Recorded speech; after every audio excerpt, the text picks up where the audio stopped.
Her, only to see her sobbing while trying to say her final goodbyes to Shin. Before she can step into the gate, Shin stops her, reminding her that this is her real home. Nari is stunned by Kayan's kindness, and she breaks into his arms with tears in her eyes. To calm her down, Kayan serves her a hot, delicious bowl of ramen. Nari devours the noodles with so much joy in her heart. But Gia warns her, if she tries to run away again, she's getting a serious scolding. Once she's finished, Kiziak gives her a drink to cool down the fire from the spice. After the meal is over, Kizak tells Chan he'll handle the dishes before finishing the task he was assigned. Yubum suggests that they get back to cutting the quartz immediately. Once they're alone, Nari softly apologizes to Chan for making everyone worry so much. But Shin reassures her she did nothing wrong. The people who made her that way are the villains. Kayan then gets serious, asking Nari to tell him all about her friends at the coconut tribe. She's completely shocked. Deep down, Kayan is planning to wipe out that research lab without letting her friends get caught in the crossfire.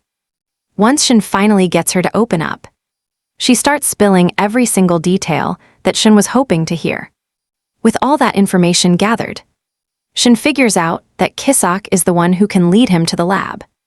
Meanwhile, the task Kayan gave Kisak is to beat the life out of those captive, rank hunters. Kisak is loving every second. Since Shin suppressed their mana, these elite hunters are basically helpless punching bags now. Just then, one of the hunters tries to bribe Kisak with money, promising he will give him enough cash to live like a king forever. However, Kisak is having way too much fun for money to matter. Plus, cash has zero value to him now. He pulls out a black card, the kind only the super elite carry, meaning he can get literally anything he wants. The hunters are speechless, wondering how a guy like Kisak even got his hands on that. Kisak tells them it's none of their business, but they should prepare for some seriously intense punishment. This is pure revenge for what they did to him during that advancement exam back then. Realizing they're in trouble, the hunters start begging for their lives like total cowards. They swear they're sorry for the past, but Kisak isn't buying it. He makes it clear that he has no intention of letting them go. Kisio reminds them how they bullied him just because he failed those exams. Well, the tables have turned, and now he's finally the one in total control. He pulls out a set of strange balls Kayan gave him, since they're so weirdly compact. Kisak admits he has no idea how much these are going to hurt. It is definitely going to be painful, but he tells them the ball is perfect for wiping their memories clean. Loving every second, Kisak screams at them to open their mouths so they can enjoy those little balls. The hunters howl in pain, knowing full well that they are totally doomed. Next morning, Kayan tells Yubum his plan to finally clear out that research facility. He tells him to watch over Nari while he is gone. Yubum promises there is nothing to worry about. Just then, Kisak shows up. He tells Kayan that preparations are done. Yubum notices Kisak is smiling way more than usual. Kayan promised to let him meet an rank alchemist, hoping his problem might finally be solved. Gia suggests that Kayan should wear a disguise, and he actually agrees to do it. Without a thought, Gia takes off her mask, revealing the stunning beauty underneath. She hands the mask to Kayan. But while they do this, Kisak is frozen, staring at how beautiful Gia looks. Before he knows it, he realizes his heart is beating fast. Yep, he has fallen in love at first sight. Before Kisak even knows it, he drops to his knees to ask. Shin and Yubum are stunned as we watch Kisio confess his love without any hesitation.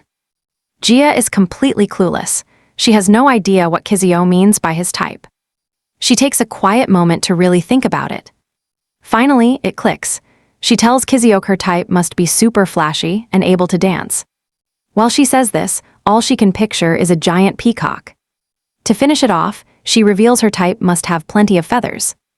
That is the final straw for Kisiok. Kisak cannot hold it in anymore and just screams out. He yells at Shin that they need to find the alchemist immediately. Kayan lets him know they are going to make a quick stop along the way. But Kisio does not care as long as they escape the demon realm this very second. Moments later, a massive gate tears open in the slums. Residents are terrified, wondering why on earth a return gate is this massive. They are still trying to wrap their heads around the gate when a massive blue bird emerges with Kyan riding it. People start screaming in panic. They even suggest calling the Hunter Association to report the disturbance immediately. Even Kisak is completely baffled. He asks Kyan why he brought out the massive bird when everyone around them is already freaking out right now. Kyan just shrugs. Why walk when they have a perfectly good ride ready to go? Kisak then asks. He asks Chaeyeon where they are headed, but Kaeon shocks him by saying he will be the one to tell him. Since the sky is clear and bright, Chaeyeon looks at his new bluebird and decides to call him Blue. Very original. Meanwhile, you and I see the mad scientist learning that the hunters sent for Nari have returned with total amnesia. Making things worse, that tracking Mandragora they sent out, it never even came back. The old man is absolutely livid. He knows this disaster makes the entire organization look like a total joke. If they can't account for that liquid metal, their public reputation is going down in flames. He's still spiraling, terrified of what those powerful board members will do. That's when a staffer brings out a note found on one of the hunters. He unwraps the paper and his heart stops. It simply says, "See you soon. Chills, man." This absolutely infuriates the man, and you and I can see he wants an immediate investigation launched. But then, the window behind the director shatters as Blue smash lands right into the research building. Kyan realizes Blue has a short tail, which is why that landing was so incredibly messy. He decides right then that he will have the alchemist fix this little problem. Once that is finished, he takes a look around. He demands to know exactly which one of them is the research director.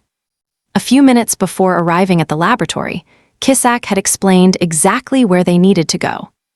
However, Kisak was worried because this lab is a media darling for being the ones who developed Nari. They are public heroes. Kisak is also terrified that they are about to commit a serious felony. But Shin is not worried at all, telling Kisak they will figure it all out later. Kisak lets the issue go, believing that Kyan must have a real plan. He then points out the bird's surprisingly short tail. Kyan reveals it has been like that since the very first time he saw the bird. Kyan believes Blue was bullied and attacked by his own kind because of that tail disability. Kyan lets Kisak know that he was the one who saved Blue's life, earning his loyalty. Kisak asks why feathers would ever cause such a brutal attack. And Kyan explains that the parrot poison bird species is completely obsessed with their beautiful tail feathers. Kyan notes that it was for this reason Blue was picked on by his kind. Hearing this story, Kisak feels emotional for the bird because he knows exactly how that kind of pain feels. The moment they spot the lab, Shin orders Blue to dive bomb right into the building. Kisak is absolutely terrified, but Shin simply does not care at all. Kisak screams in terror as the bird nosedives straight into the facility, leaving a massive explosion that rocks the entire building. The staff are still reeling from the blast when they turn and see a terrifying bird standing right there next to them. They scream in fear, but before they can move, Kyan immediately traps them all in webs. Still shaking off the impact, Kisak asks why they crashed through the side when the front door is working perfectly fine. Kyan casually shrugs. The director of a lab is always on the top floor. He walks up to the staff members, and you and I can tell he's just double-checking his target. But the only thing the staff can think to ask is who he is. Shin replies that he is Nari's guardian, but none of them know who that is. Just then, Kyan senses demonic energy nearby and realizes there is a very strange presence in the building. Meanwhile, over at the Hunter Association, the chairman, Lee Eun-soo, is meeting with his grandson, Lee Biko, who happens to be a C-rank hunter. The old man expects his grandson to work hard for the top rankings, especially since he awakened at such a young age. However, Biko believes there is no need to rush since he is still only in his 20s. Biko casually tells his grandfather that since he finally showed up to the office, he deserves a nice allowance. Eun-soo realizes immediately that he spoiled the kid, which is why Biko has zero responsibility. All right, let's see where this goes. Chairman Unsu reminds Bayo that at 80 years old, time is running out. He needs a successor now. Unsu. He thinks modern hunters have it way too easy.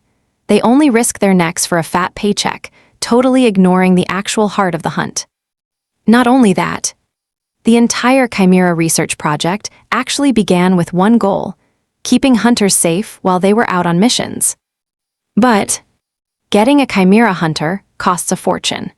These research labs demand massive fees, leaving poor regions that cannot afford to pay completely defenseless against monsters. Unsu does not really blame the hunters themselves, but honestly, he truly feels that a world where money decides who lives or dies is fundamentally broken. You and I can see his point. In times like these, the Hunter Association needs to become stronger than ever before. Yet instead, greedy vultures are only eyeing his chair for the massive influence and wealth that comes with the title. Unsu admits to his grandson that he has been a weak chairman, awakening late and with a low rank left him without real power. The chairman is. He is about to drop some wisdom when an aide rushes in. A dangerous parrot poison bird has just been spotted down in the slums. Unsu is completely floored. There were 0 signals indicating a natural gate had opened anywhere near that area.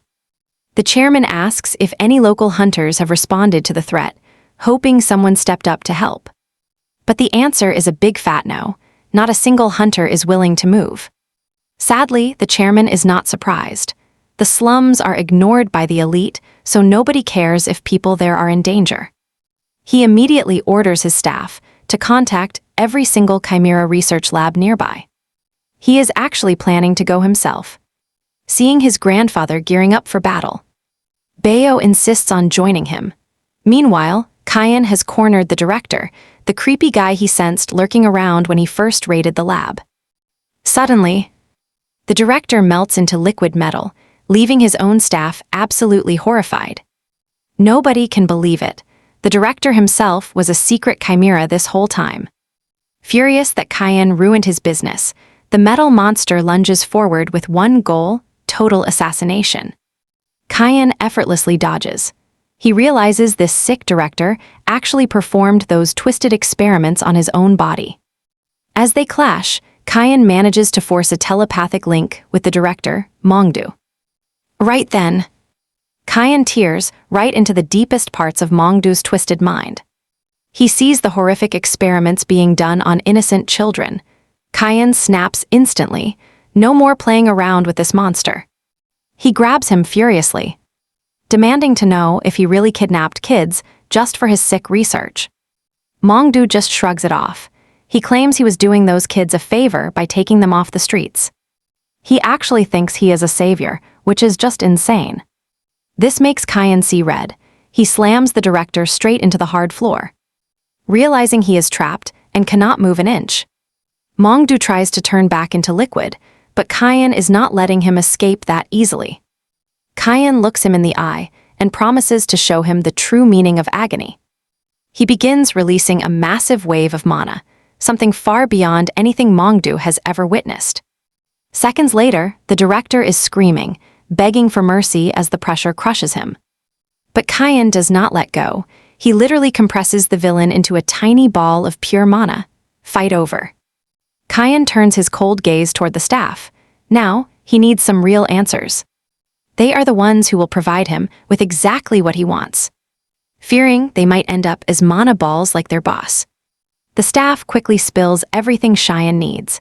He learns it all started when Mongdu stole his master's research. He realizes it all started when Mongdu stole his master's life work. He fled with that data to start his own private lab. To make it worse, he experimented on his own body just because he wanted to look much younger. Armed with the secrets he squeezed from the research staff, he is finally able to destroy the tracker hidden on Nari. While exploring deeper, Kaon leaves Kisak to handle the cleanup since Blue is helping him. It turns out Kaon is searching the facility to ensure every one of Mongdu's illegal experiments is gone. A moment later, he reaches a massive door and upon opening it, finds a room packed with experimental tubes holding various specimens.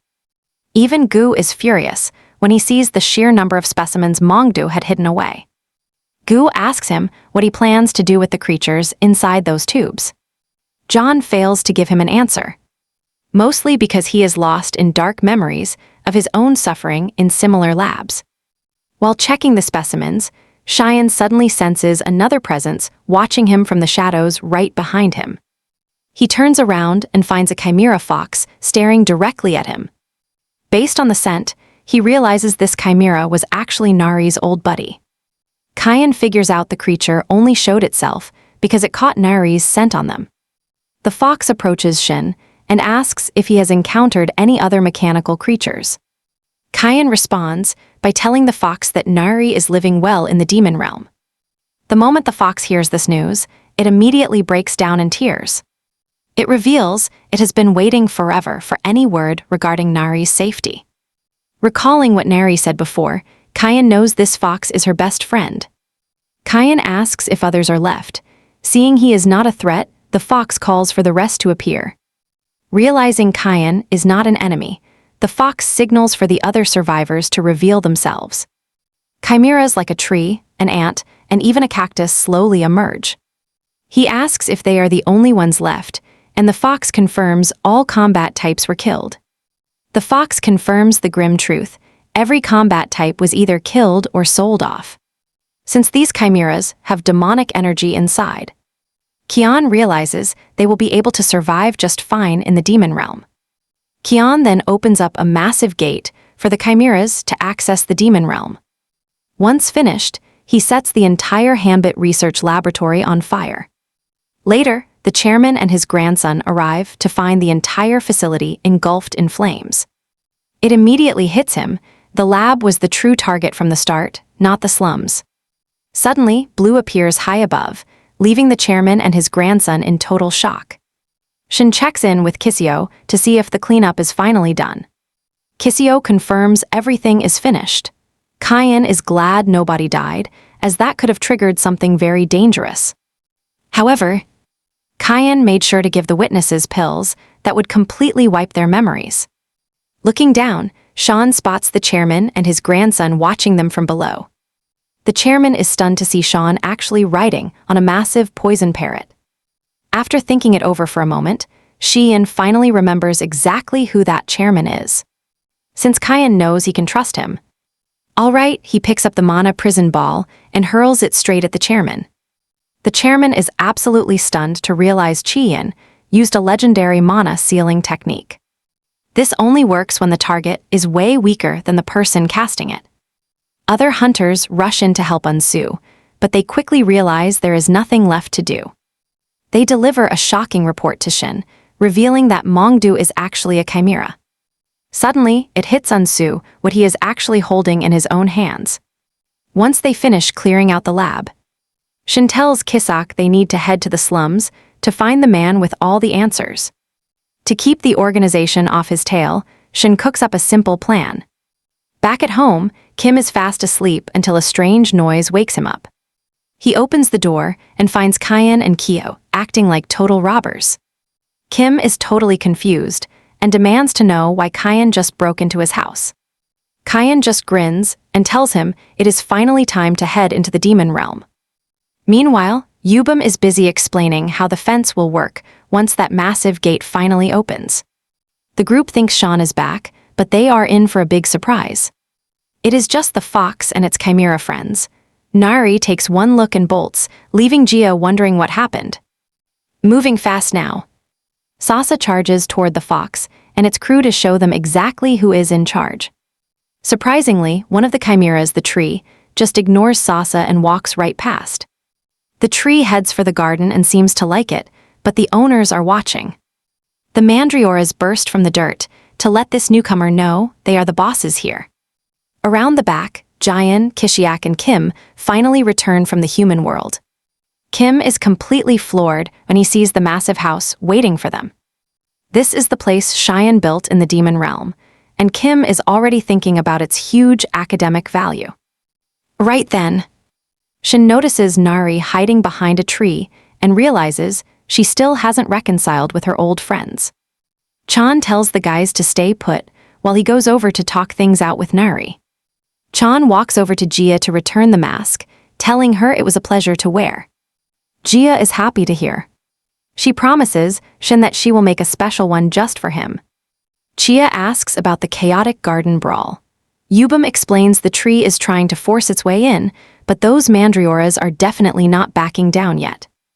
Moments later, though, the ant decides it is time to join the fight. Surprisingly, the tree and the ant team up to force the mandrioras into a quick surrender.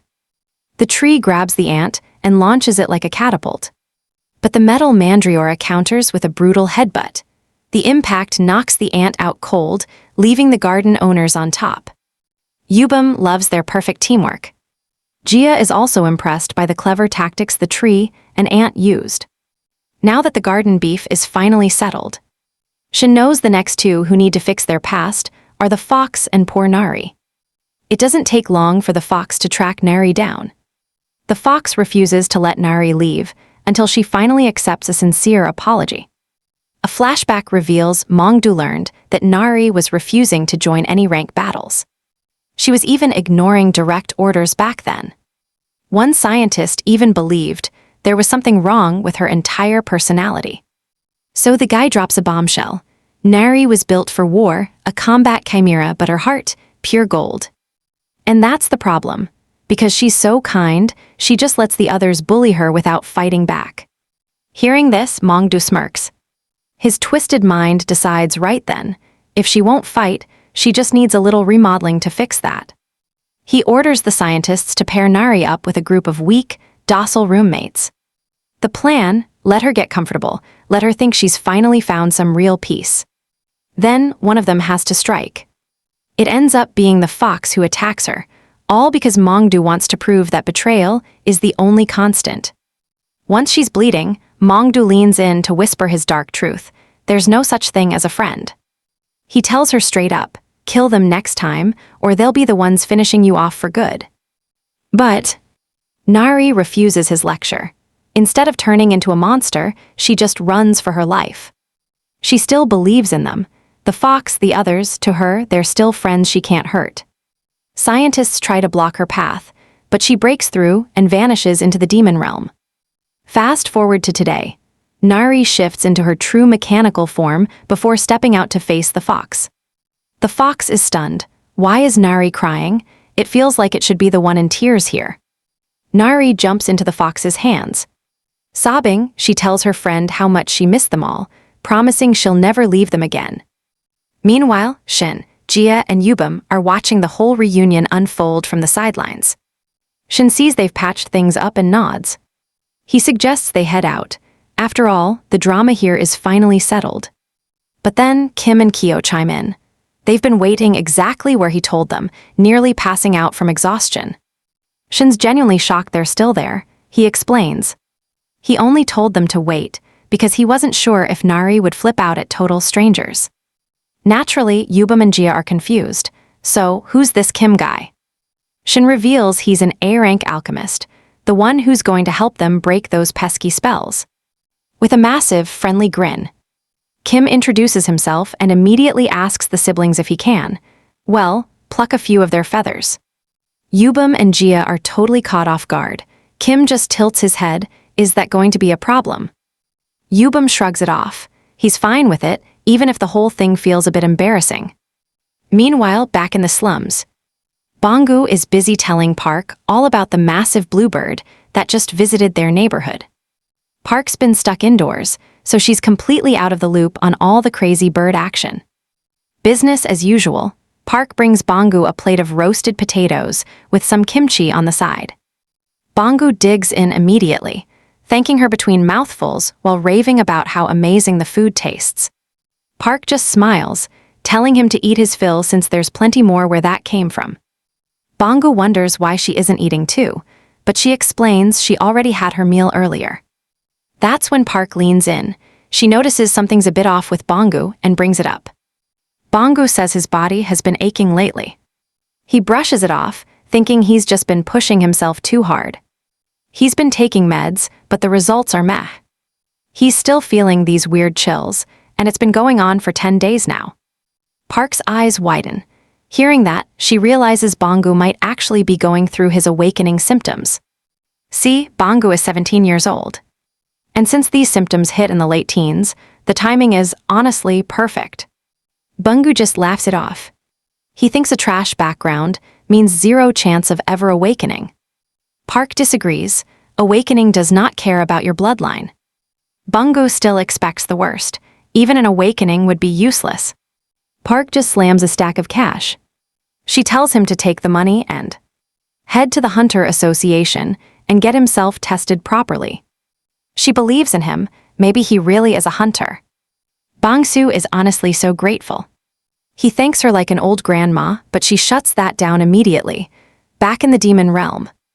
They are working incredibly hard today. Luckily, their monster bodies never actually get tired. But Yubam notices Kyok is still pushing through exhaustion. He was told to leave, but training is everything.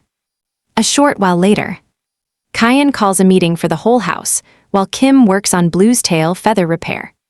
Kisak is dying to talk to Kim, but Kyan tells him to take a chill pill and let the guy focus. He tells the group they are free to live here as long as they contribute to the family. Everyone is in, they promise their best. Meeting over, John takes Nari for a quick stroll. There is still a fence to finish. He asks if things are cool with her friends now, and she promises him everything is fine. She asks if he really went all the way to the Coconut Tribe village, and he confirms he did. Kyan knows she is just worried about her secret. She starts to admit she isn't from the tribe at all. Kyan stops her right there. No one is ever going to come looking for her again. Everything is handled. She has nothing to fear anymore. But get this. He is naming their whole family the Coconut Tribe. Nari is thrilled by his sweet gesture.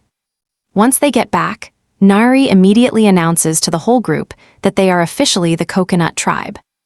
Yubam is just glad they bonded. Poor Kisek practically passed out working. Nari cannot believe how great this place looks.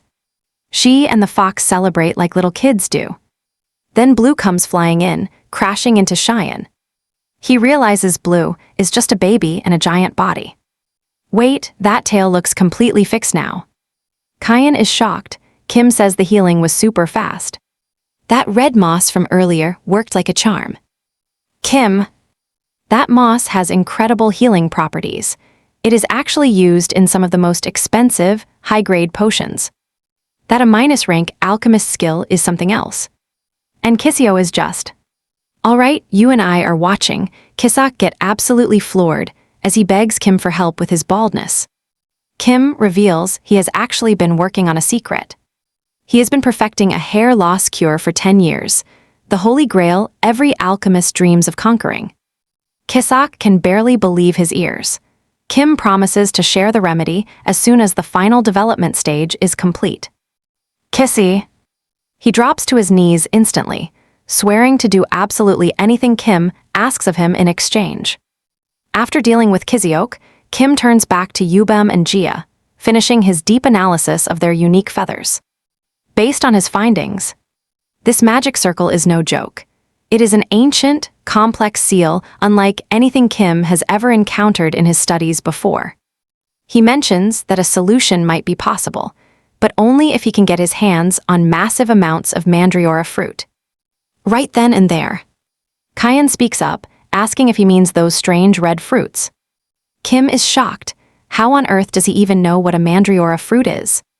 Kyan casually mentions that he knows them quite well, mostly because he used to eat them all the time. He points toward the garden, telling Kim that the Mandrioras growing out there are just about ready to bear fruit. Kim is stunned to see a whole cluster of Mandrioras right in the garden. He was so busy he completely missed them. Essentially, they are monsters that grow by refining pure energy into a concentrated fruit, which they eventually consume themselves. That is why their fruit is considered the ultimate source of pure, raw energy. But there is a massive catch. If you try to take the fruit by force, it instantly transforms into a lethal poison for any human. To get a perfect fruit, the Mandriora itself has to be willing to hand it over to you. Shin remembers something else. Now get this, these creatures love small crevices when fruiting, so he suggests placing rocks around the garden. Kim is totally baffled. He can hardly believe Cheon knows this much about such a rare and mysterious creature. Cheon explains that he actually shares a special bond with the Mandraoras, a connection that started a long time ago. We flash back to when Cheon was still under lab supervision and was deployed deep into the Alpine region. His mission was simple but brutal: survive alone in the demon realm for 10 full days. As soon as Cheon hit the frozen wastes, he decided his best chance at making it through was to climb toward the high summit. While trekking up the mountain, a strange rustling in the bushes catches his ear, and he goes to investigate. He finds a wounded Mandraora there. It looks like it was brutally attacked by a much stronger, more vicious monster. Cheon reaches out to pick it up, but the little creature scrambles to its feet, trying its absolute best to act tough and defend itself. It doesn't last long, though. The creature quickly starts wobbling and showing signs of extreme exhaustion again. Shin can tell it is right on the verge of passing out at any second. Instead of leaving it to die, he feels a sudden, deep surge of pity for the thing. Cheon realizes he can stabilize the Mandraora by feeding it a bit of his own mana. As soon as the energy flows, the Mandraora drifts into a deep sleep. Shin decides to take it under his wing for a while. Later that evening, after he sets up camp, the Mandraora wakes up, finding itself safe and warm, tucked away inside Cheon's leather travel pouch. Shortly after, Cheon finds a small cave and decides it is the perfect spot to hunker down for the night. Once they settle in, the little Mandraora starts hopping around, clearly over the moon with excitement. As he drinks, you and I can see the Mandraora is staring at him with pure, wide-eyed curiosity. Shin realizes the Mandragora is thirsty, so he pours water right over its head without a second thought. The Mandragora starts shaking all over, making Shin think it is dancing with pure joy. Once the chaos settles, Shin is stunned to find the little creature holding a bunch of fruit in its hands. Unbelievable, but the Mandragora is actually offering the fruit to him. He remembers hearing that eating a Mandragora's fruit could be totally lethal. But since he is immune to most poisons, he takes a bite without hesitation. Surprise, the fruit actually tastes incredibly sweet and fragrant. It is even better than that. It is refreshing and instantly refills his depleted mana reserves. That is when it hits him. This fruit is packed with concentrated magical energy. Shockingly, the little Mandragora keeps producing more fruits just for Shin. Shin wonders why it is going so far, eventually figuring it is just trying to pay him back for saving its life. But he can see that creating all this fruit is already making the Mandragora exhausted. Shin knows the little guy is just trying to be kind. But he has to stop it before the poor thing collapses from exhaustion. After he refuses more, he is surprised to see the Mandragora eating the fruit itself. That is when he realizes the Mandragora actually grows by consuming the very fruit it produces. And here is the catch. He has accidentally been taking the mana the creature needs to stay healthy. Shin immediately resolves to supply the little Mandragora with more mana later.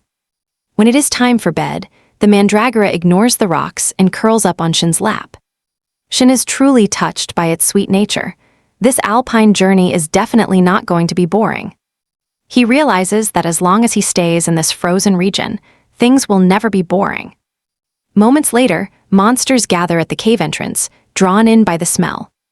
They all want a piece of that Mandragora fruit because of the incredible energy hidden inside. Shin looks at his new friend and promises to keep it safe as long as he is there. Over the next few days, Shin stays on guard, protecting the Mandragora while their bond grows even stronger. On the 10th day, Shin tells the Mandragora that he has to go back to the lab or he will literally die. Just like that, the Mandragora looks heartbroken, and Shin finally understands why he felt so connected to the creature. They were both all alone in the frozen waste. It felt exactly like staring at a reflection of his old self. He knows that leaving might put the Mandragora in serious danger. But he simply has no choice but to go. The deadly spell on his body means he must return within the time limit or face certain death. He cannot take it with him either, since it would just become another lab experiment like him. To give it a fighting chance, Shin protects the cave with strong threads taken from a silk caterpillar to keep the little guy safe while it moves around. Shin ties a thread around its body, telling it to never lose this lifeline. With this, Shin says a sad goodbye to the creature. As he enters the portal, he apologizes for not being able to protect it until the end. Now, back in the present day, Shin's story leaves Kisak and Kim crying like total babies. Yubum is hooked and wants more, and Shin reveals that he actually returned to that same spot 2 weeks later. But by then, that cave was already gone. He's convinced a massive landslide must have caused the whole thing. Shiyin searched everywhere, but there wasn't a single trace of the Mandriora. Kyan felt terrible after losing sight of the little Mandriora. But Jia comforted him, saying there was nothing he could have done. Yubum and the others suggest picking a day to go back to those snowy mountains, holding on to hope that the Mandriora is still alive somewhere. Little did they know. That little guy is very much alive, and he's now got a whole squad of Mandrioras under his care. After hearing the story, Kim asks Cheon if he can feed them his mana. He really likes Mandrioras too.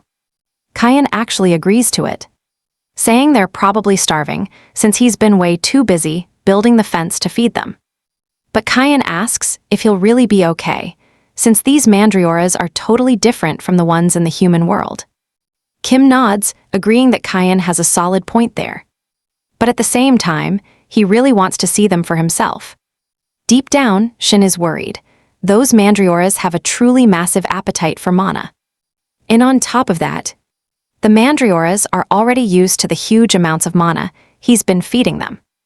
Before Kim knows it, they drain him dry, leaving him collapsed on the ground in exhaustion. Kisio is the first to rush over, begging Kim not to die on them. But Kim assures him he has no intention of dying. In the end, though, he was completely defeated by those little Mandrioras. To make matters worse, the Mandrioras actually start throwing up right then. Turns out the quality of Kim's mana wasn't even to their liking. Talk about a total insult. Later on, you and I see the board members meet up to discuss that brutal attack on their facility. Jessica, the CEO of Gold Auction, complains about her investment in the lab, fuming that her money has gone straight down the drain. Violet, the vice CEO of the Red Brick Gang, is also worried. Just like her, Jenang of the Merchant Association is feeling the pressure. Go from the Hunter Association and Assemblyman Park are both worried. However, Park steps up to assure the group that he has every single thing under his control. Woo Young lets them know that an unexpected variable has suddenly appeared out of nowhere. He shows them the board right then, assuring them that he has secured a brand new source of funding. He reveals secret information that there is an area packed with mandragora right at the summit of the snowy mountain. The moment he says this, the board members all smile, believing they've finally found a solution to their problem. But they're worried about who would even climb that mountain, since even a rank hunters tend to avoid the location. Woo Young then reveals that there's actually no need for anyone to climb the mountains.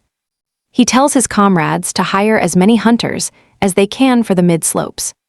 One member is confused because Woo Young just said the habitat is way up the mountain.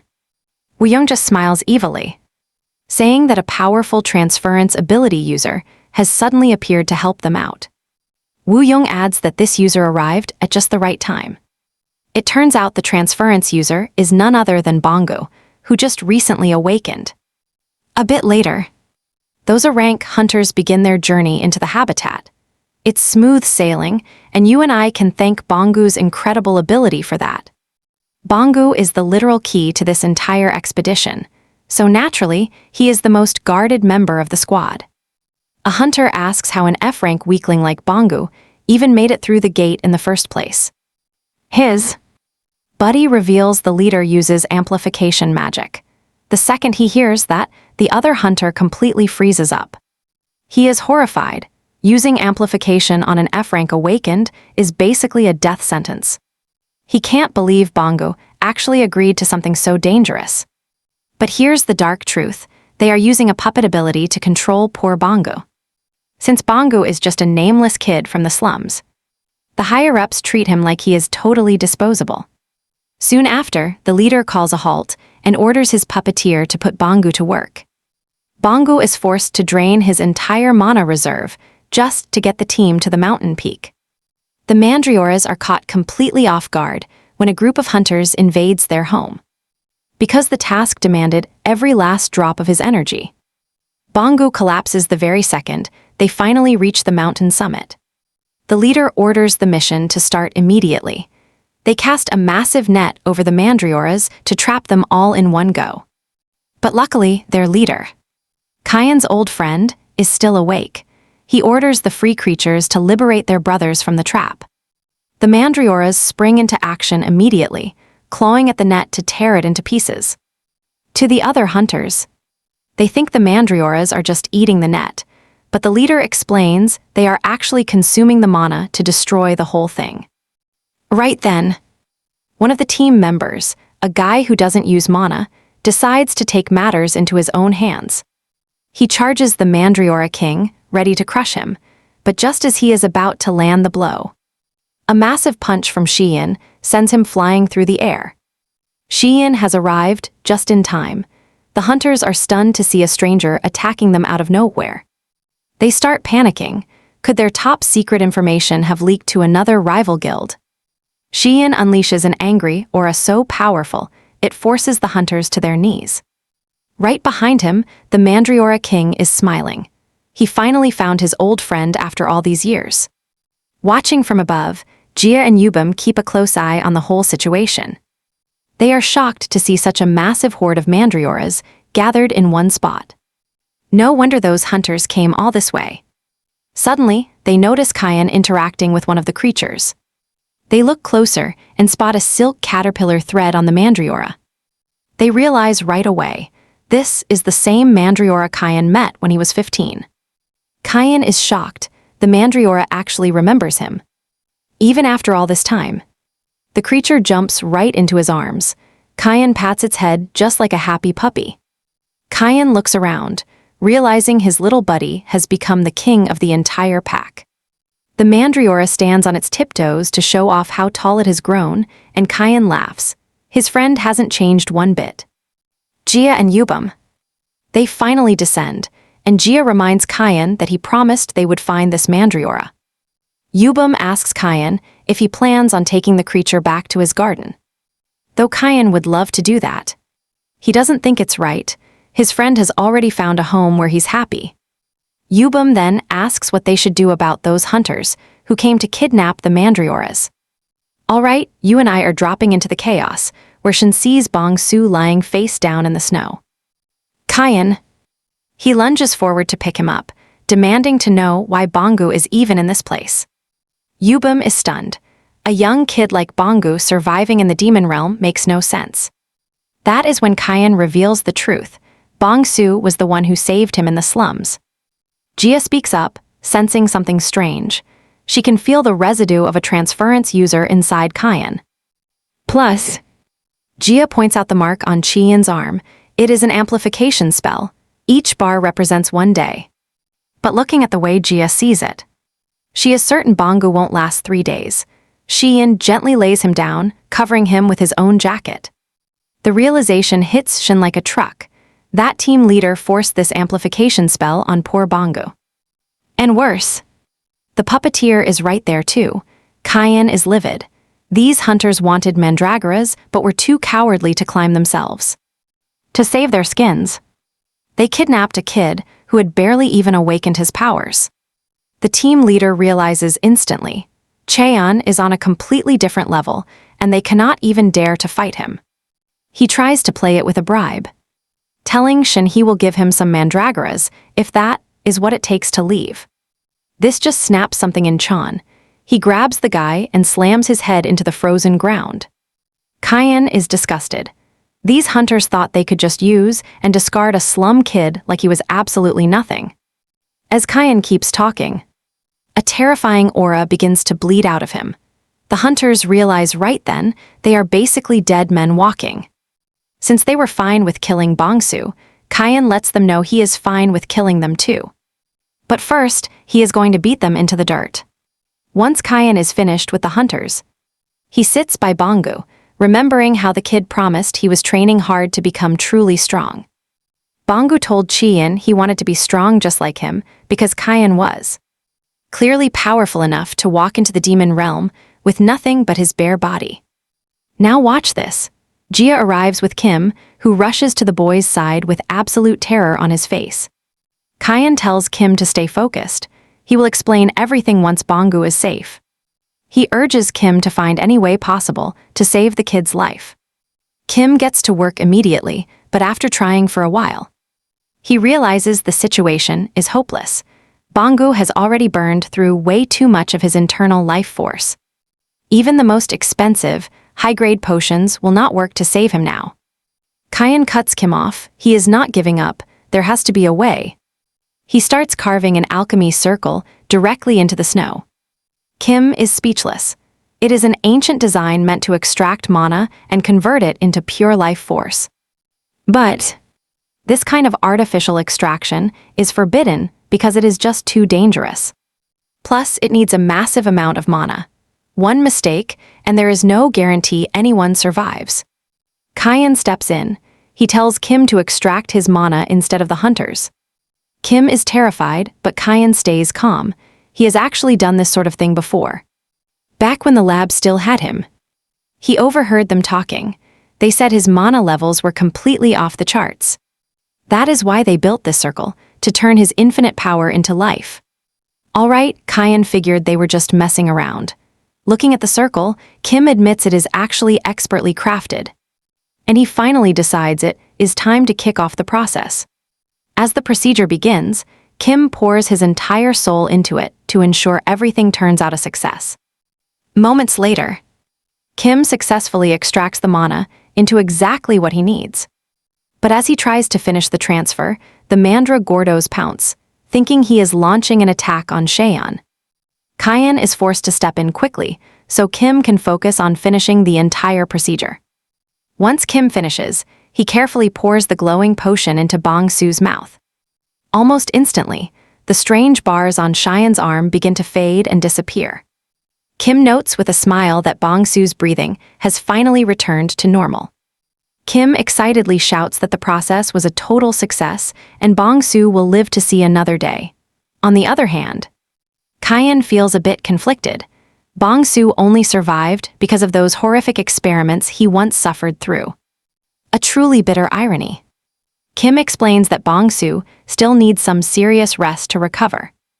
To help him, he plans to take him home to personally watch over him. Still, Kim worries how Bong Su will handle the gate now that the amplification has vanished. Kayan promises to weave a protective mana barrier to keep him safe during the trip.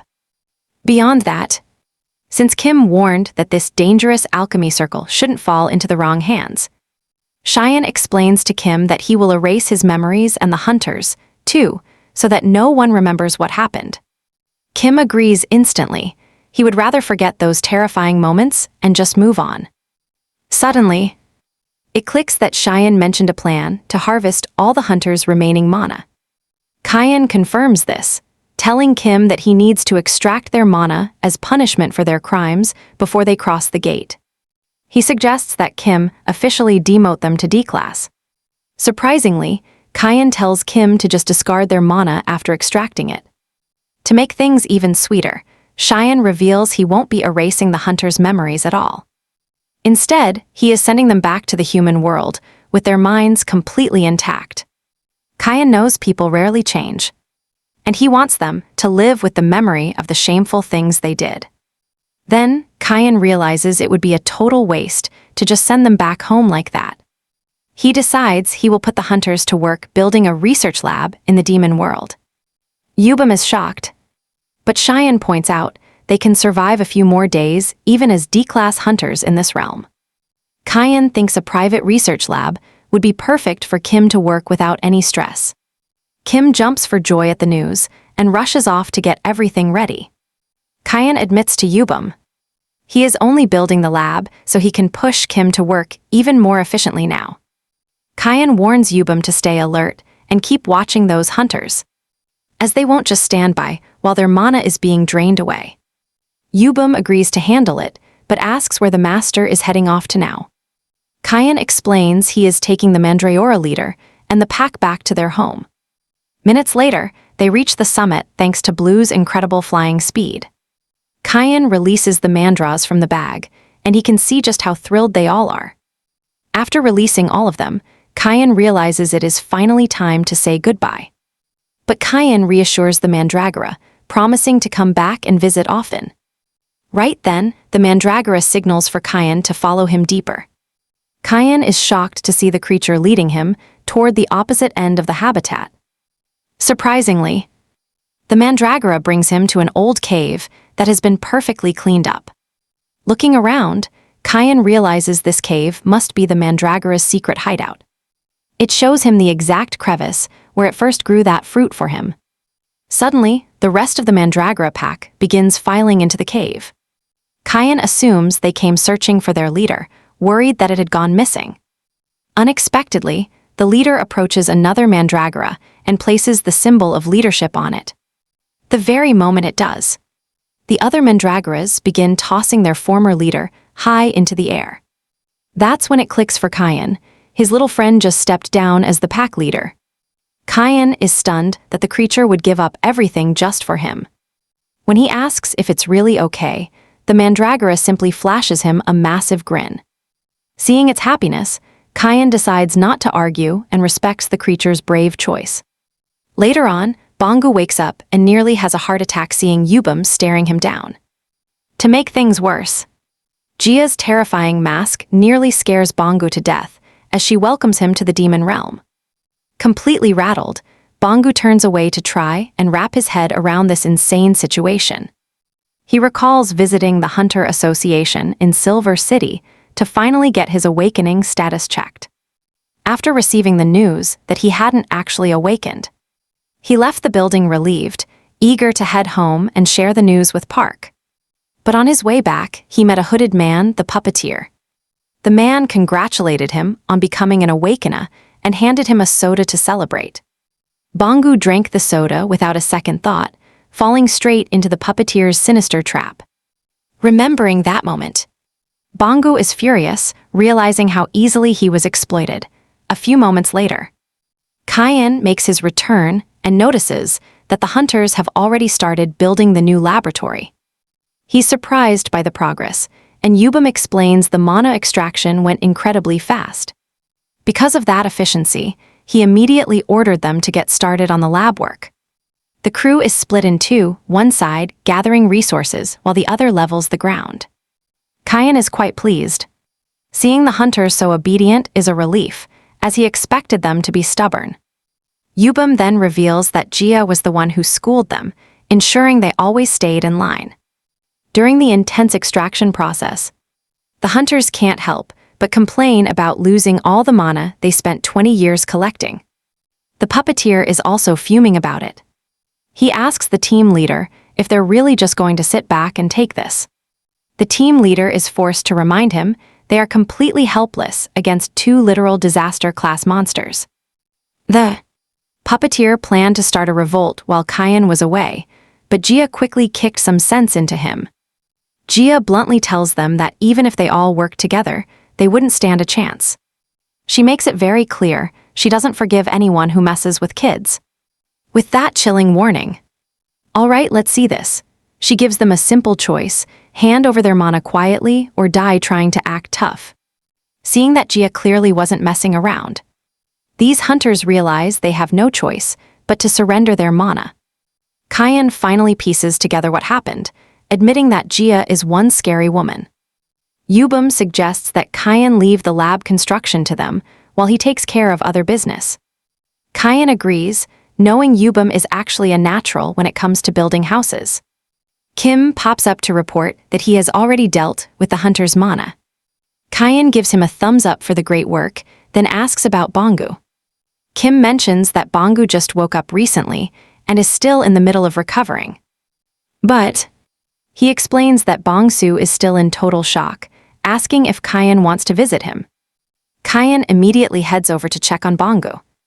And before the guy can get formal, Kyan tells him to relax. That is when he notices Bangu's hair has turned white, a side effect of that insane near-death experience. Plus, his mana hole has grown significantly larger. Likely due to the mana Kyan gave him, he sits down, trying his best to cheer the guy up, reminding him that he is alive and well, so there is no reason to be so moody. Bangu admits he is depressed because he feels like a total burden. He felt trusted by Park and was given a chance to test his status, only to be tricked by a stranger. Bangu starts crying, saying he has no idea how he is supposed to keep living like this. Kyan realizes Bangu is at his lowest point, so it is time for him to step up and take action. He stands up and tells Bangu to follow him right now. Kyan leads him to the working hunters and grabs that puppeteer by the collar. He slams him into the dirt and asks Bangu if he should kill the guy since he was the one who cast that spell. Bangu takes a second to consider it, but eventually tells Kyan that he does not want him to kill the man. He says surviving is what matters, and the villain has already lost his special abilities anyway. However, he is sure that more people like this creep will show up in the future. Because of that, Bangu decides he is going to get stronger so that nobody ever falls for trash like this puppeteer again. Relieved to hear this, Kyan tells the man to get back to work because Bangu just saved his life. The man scrambles up and thanks Kyan for showing him such mercy. After this, Kyan informs Bangu that he will be starting mana training under Kim's guidance. Bangu is shocked, but Kim is right there to assure him of his help, since they both came from the same slums. Yubum and Jia chime in, revealing that they are also from the slums too. All this encouragement and support is just too much for Bangsu, who starts bawling like a baby, with tears in his eyes. Bangu hugs Kim and thanks the whole group for their kindness. You and I can see Kyan sensing that if he trains Bangu right, he might actually surpass Kisak. Suddenly, Yubel notices that the Mandragora is hanging out with Kyan. He is totally surprised, asking Kyan if the creature finally had a change of heart. Kyan explains that the Mandragora gave its thread to another of its kind, which basically proves the thread was a royal symbol, meaning it no longer has ties to its old kingdom. Joining up with Kyan was totally free. Yubum is floored that a monster just handed over his royal throne. Shin tells Yubum he will take the Mandragora home for a quick tour. Yubum promises Kyan he can handle the lab construction, so just go ahead. Shin gives his thanks and heads out.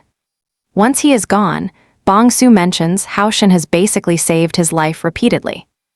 Bangu wonders what Cheyenne is really like, but Yubong just calls him a total psychopath. Jia agrees completely. She says Cheyenne started with absolutely nothing, which is why he has zero to lose after a lifetime of being used. Now he is just a psychopath wanting a quiet house in the demon realm. Very soon, Shin gets home only to find that Sasa and Gu have completely vanished. Kizio and Nari searched all morning, but those two are nowhere to be found. Shin fires up his detection skill to check for any unwanted intruders nearby. There were no intruders, no trace of strange energy either. Shin is left wondering if something unusual had just went down. Kisak reveals that Sasa tried to pick a fight with the Mandragoras again. And he lost, again. That makes it 4 losses in 4 fights. Apparently, Sasa picks fights the second Cheyenne leaves, but he never actually wins once. He even fought a sapling, lost, and then slept the entire day away afterward. Nari chimes in, saying Sasa has been sleeping all the time lately. Hearing this, it finally clicks for Cheyenne. Sasa is getting ready to molt soon. Hours ago, Gu saw Sasa getting wrecked by the Mandragoras once again, looking pretty pathetic. While he was sulking, Gu appeared and offered him a special flower. Gu tells him to eat this, instead of getting a beatdown from the Mandragoras. Gu explains the flower is packed with that demonic energy he is craving. Sasa actually loves the taste, but right at that very moment, Gu notices Sasa's skin is peeling. The molting process is starting right now. In fact, molting is just as dangerous as hatching. If the temperature or humidity are not perfect, they can easily die. Outside help is forbidden. Any contact during this phase can cause some really nasty mutations. Seeing the signs, Gu realizes the transformation is going to begin very soon. He is too young. Gu knows Sasa cannot shed that skin alone, so he needs a safe spot really quickly. Gu tries calling for Nari and Kizio to lend him a hand. But his voice just doesn't reach them. With no idea when Cheyenne will return, he must act. Gu decides to handle it. He grabs Sasa and sprints toward a nearby cave. He has nearly died in this cave before, but he does not care. Saving Sasa is the only thing that matters to him now. Back in the present, they reach the cave, only to be swarmed by bats. Gu throws his body in front to protect Sasa, but before the bats strike, Shin appears and blasts them away. Gu is shocked, asking Kayan how he even knew. How did he find the cave? Simple. Kayan used his high-level mana detection. Gu is stunned. This forest is massive. Finding them from that distance is just insane. Kayan admits the distance is quite a lot, but he easily recognizes Sasa and Gu's signatures. Kayan bends down to check on Sasa, and he confirms the little guy is finally molting.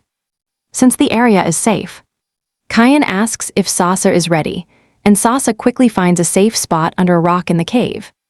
To help, Shin increases the temperature a bit so it can feel just like the volcanic zone. However, Shin is surprised that Sasa is already about to molt even though it is still young. Gu then explains that it seems like something related to a rapid evolution process. Gu explains that a monster's molting is a desperate effort to survive in a demon realm where everyone fights for survival. However, Sasa has lost countless times to the Mandrioras, and this must have caused it to rethink its own life just so it can continue to survive this way. He is certain that survival instinct triggered this rapid growth, and it is mostly going to get way stronger once it finally molts. However, Sasa is a rare species, and Gu says nobody knows how it is going to change. Shin tells Gu he is hyped to see what Sasa becomes, and just a few moments later, a newly evolved Sasa slowly crawls out from under the rock. But honestly, nothing looks different except for the tiny flower on its head. Since nobody really understands why it has a flower on its head, Kaon just suggests that they head back home, saying they are going to understand everything later. The moment they return home, Nari rushes over to Gu to try to hug him because she has been so worried. Kizuk asks Chan if Sasa will really be okay because there is a freaking flower on its head, but Shin lets him know that they just have to wait and see. Xian tells the group to just leave Sasa to sleep, since it must be exhausted from the stress of molting. Kayan then notices that it appears that the Mandraoras are complaining, so he walks over because he realizes he hasn't been paying enough attention to them lately. He decides to give them mana as food while introducing them to their brand new family member. He pulls the Mandriora King out, safely tucked in his pocket, and the other Mandrioras look really happy with the arrival of the new dude. Shin was worried they might fight over the leader position, but he is relieved there is no such thing. Shin then tells the Mandriora King that this garden is going to be his brand new home. And as he sets him down, the other Mandrioras are already jumping around in pure joy. Shockingly, the new dude refuses to get off Chan's hands because he is not ready to leave him. Kayan starts to wonder if it is high time he got a bag to start carrying it around. Kizuk shows up asking about the new Mandragora, and Cheyenne explains it was the Mandriora he got separated from long ago. He mentions that he happened to meet it again when he went to the snowy mountain. And Kisio is surprised they met again after all these years, which means it is nothing but fate. Nari then tells Cheon that the Mandriora seems to be used to him, so it doesn't want to leave. Nari suggests Cheon carries it around all the time and takes care of it like a little baby, so he should do the Dodak thing for it. Kayan asks Nari what the Dodak thing is, and she explains it is when you pat a baby's back to put it to sleep. She grabs Gu to practice what she is saying, and Gu can only scream his lungs out to tell her to leave him, but she sadly cannot hear this. When Chan hears this, all right, our main character starts wondering if he should name the Mandriora Dodak. It definitely has a nice ring to it. Just a moment later, Jia arrives, announcing that the research facility is finished. Kisak greets her, but she just addresses him as the cook, which gives him a sudden, desperate urge to finally go and get his official chef license. Jia then tells Kyan that she is there for Shen since the lab is ready. Kyan is shocked by how quickly they finished it. Kisak and Nari chime in, saying they would also love to see the new research facility. Kyan suggests that everyone should just head over together. But he explains it has to be tomorrow since he needs to watch Sasa after her recent molting. They agree to wait, and Kisak shouts out that he is going to prepare a delicious dinner for the whole group. That night, Sasa tries to pick another fight with the Mandrioras by pretending to be a plant. But the Mandrioras spot her instantly and toss her into a hole they dug specifically for this. Sasa tries to escape but gets stuck, eventually breaking down into a fit of frustrated tears. Chan and Nari find her later, noticing that Sasa is actually eating the flower on her head in annoyance. The next morning, the group reaches the research facility, and they are absolutely blown away by its scale and beauty. Yubum brags that he and Jia are basically professional house builders at this point. And Kyan has to agree, the building is honestly top tier. He also realizes he can finally lift the spell on the siblings and put them to real work. Suddenly, Kim appears, fresh from a trip to the human world to grab some much-needed supplies. Kyan is bummed that Bong Su already left, since he really wanted him to meet Nari. Kim explains that Bong Su is resting at home while officially starting his training to master his mana. With everything finally ready, Kyan decides it is time to send those human offenders back where they came from. But first, he has Kim cast a gag order spell, promising to handle the rest later. The spell will trigger the second they try to mention anything that happened in the demon realm. Kisak is shocked when he hears about this. Gag order, since it is an ancient spell with plenty of known ways to break it. Kyan tells him not to worry at all, because he is going to layer the magic in a way that makes it impossible to break. Kisak is skeptical, but Kyan is confident he can pull the whole thing off. Later on, Wu Zhang is stunned to hear that A-rank hunters have returned as mere D-rank hunters. And worse yet, no one can even crack the simple gag order placed on them. Go. The head of the Free Hunters Association notes that this specific mana sealing technique was once used to make spells totally unbreakable. Apparently, he is referring to a famous gag spell incident from 57 years ago. And even the seal used on the director is confirmed to be a relic from the old era. Wu Yong refuses to believe someone from that era is still around, dismissing the whole thing as a mistake. However, he sees this as a perfect chance to finally unseat Lian Su. Wu Yong orders go to kick off the slum cleaning project as fast as possible. Earlier, Kyan had set the hunters free with that gag spell, giving them one final warning to never mess with kids again. Kisak is absolutely stunned. He has never even heard of someone sealing a spell using pure mana before. Then suddenly, memories from 50 years ago flash back. He recalls reading classified files about a legendary gag spell incident. An alchemist had turned himself in to the association for conducting illegal and dangerous chimera research. But the man was physically unable to reveal his lab's location because he was bound by that very spell. Dozens of powerful awakeners attempted to break the seal, but every single one of them failed. In the end, the association simply wrote it off as a freak accident caused by a gate transit. But seeing it now with his own eyes, Kisak realizes Shin's technique is identical to those records. Not only that, he starts connecting the dots. Shin mentioned being childhood friends with Yubum and Jia, proving he is a hunter from the old era. In fact, he is now convinced that Shin is a true chimera hunter. He wonders just how powerful Shin is for taking him in even after all that suffering. Deep down, Kisak silently vows to serve his new master with absolute loyalty. Shin then asks Kisak if he is willing to venture into the cave zone per Nari's request. Kisak is thrilled. After all, the cave zone is one of the 3 most avoided places on Earth. He asks why they are going, and Shin explains that the forest zone will soon be buried in snow.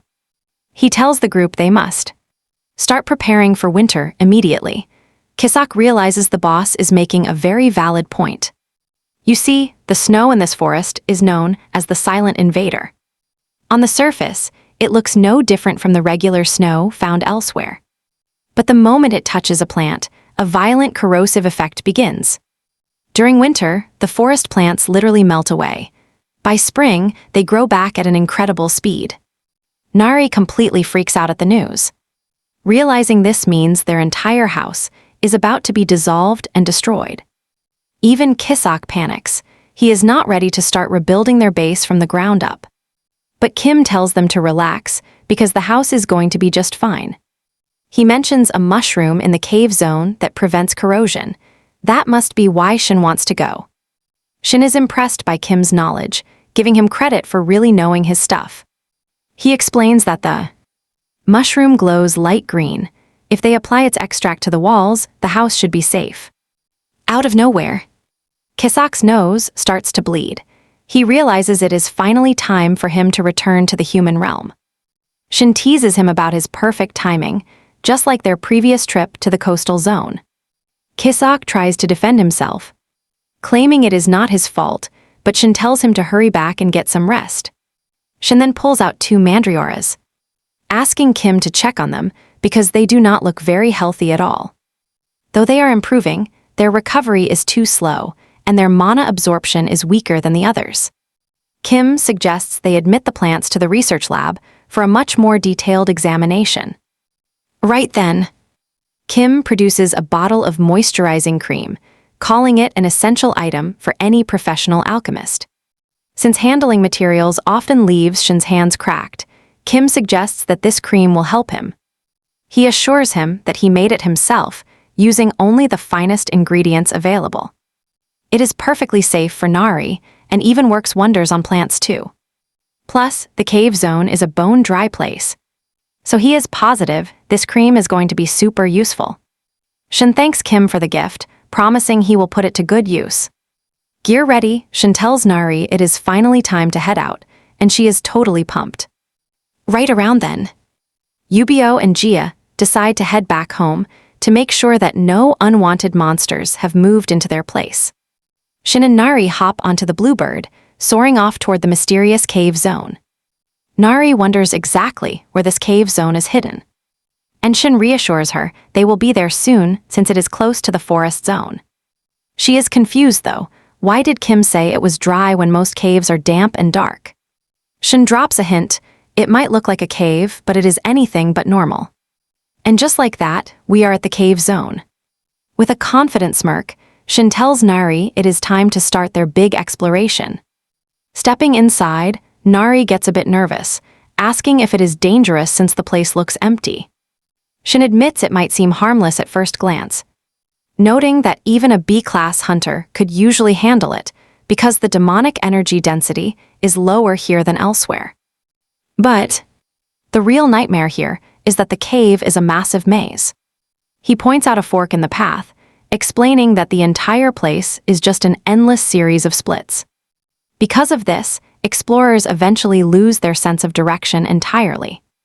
Nari suggests just climbing out since the ceiling is open, and Shin agrees that is the best escape plan.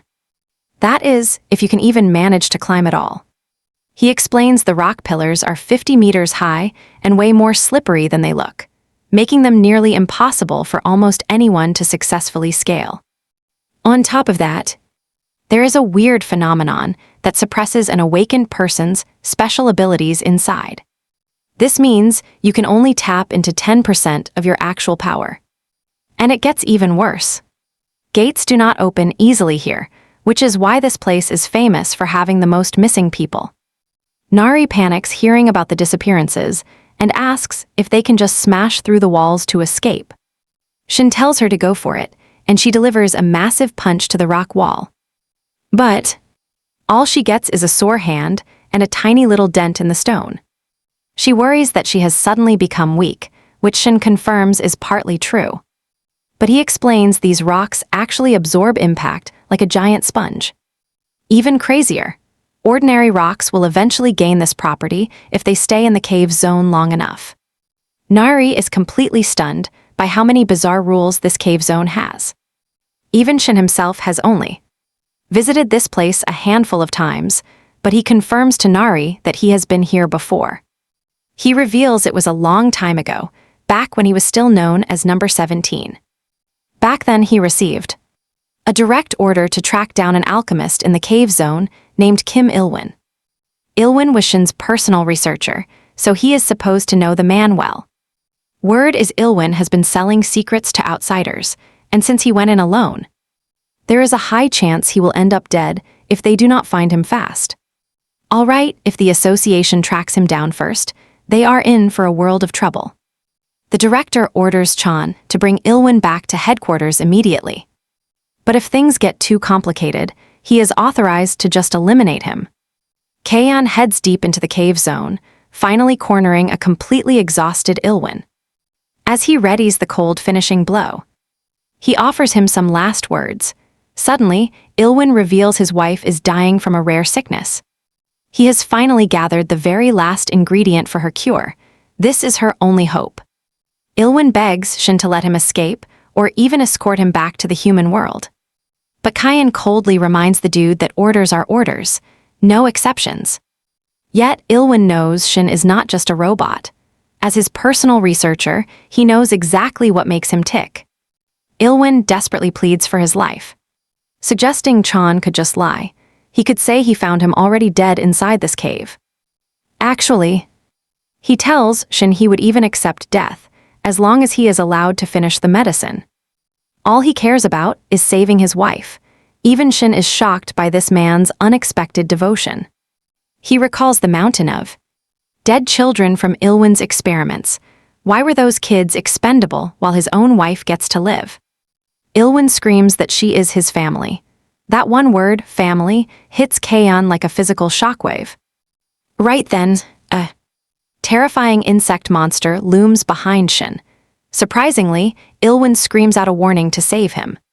The creature strikes, but Chaeyeon's mana shield flares up, blocking the attack with ease. Chaeyeon checks Il-win's bag and realizes the truth. He has been carrying the monster's stolen baby this whole time. Chaeyeon asks if this little creature is just another one of his sick ingredients. But Il-win claims he just found it by luck when the mother was not looking.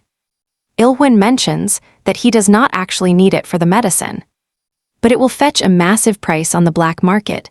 Talk about a greedy side hustle.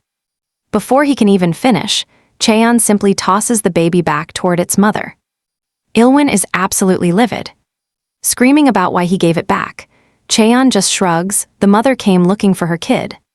He reminds him that family is supposed to be special, right? But Il-win just loses it, shouting that monsters do not count as family. So Shin asks, what is the difference between them?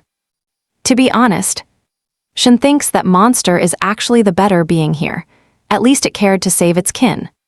Still, he is genuinely surprised a piece of trash like Il-win would risk everything for his family. So he decides not to kill the guy, but he is not helping either. He is on his own. Il-win panics, screaming after him, begging him not to leave. There is no way a weakling like him can survive that monster solo. As Kaeyeon walks off, the monster lashes out with a tentacle, slicing right across Il-win's terrified face. He collapses in agony, wailing for Shin to come back and save him. He will do anything, whatever Shin wants. He is completely broken now. Fast forward to the present day. Nari asks if the guy died, but Shin actually saved him. His family was totally clueless about his crimes. Shin forced him to confess everything to them before finally handing him over to the authorities. To keep things quiet, Shin placed a powerful spell on him so he cannot leak any secrets. Honestly, you and I have to wonder what his family really thought after learning the truth.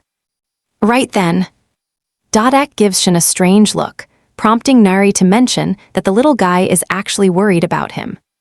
Shin is caught off guard, totally confused, until Nari points out that while he was telling his story, a deep sadness had washed over his face.